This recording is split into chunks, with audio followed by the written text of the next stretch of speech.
So hello' friends, কেনে আছে আপোনালোক? আশা কৰোঁ আটাই কুশলে আছে।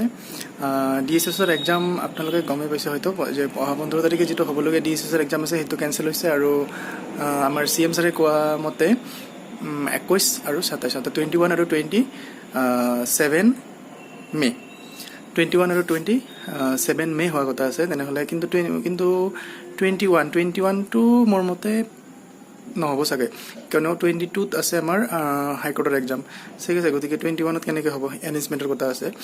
আৰু 27টো আশা কম। এতিয়া ডাঙৰ মানুহে কৈছে, যেতিয়া CM ছাৰে কৈছে হয়তো হ'বও পাৰে, নাজানো।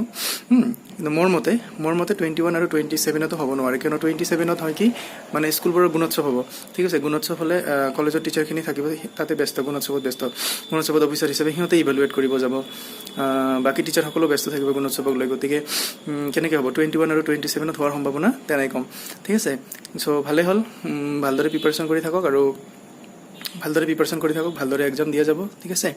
আৰু বেটাৰ প্ৰিপাৰেশ্যন কৰাৰ কাৰণে আমি সময় পালোঁ। Okay, bye bye. আৰু মই এনেদৰে আপোনালোকৰ কাৰণে জব সংক্ৰান্তীয় ভিডিঅ'বোৰ লৈ আহিম। যদি আপোনালোকৰ মোক ভাল পালে মোৰ ভিডিঅ'বোৰ লাইক কৰিব, শ্বেয়াৰ কৰিব আৰু মোৰ চেনেলটো ছাবস্ক্ৰাইব কৰিব। Bye bye.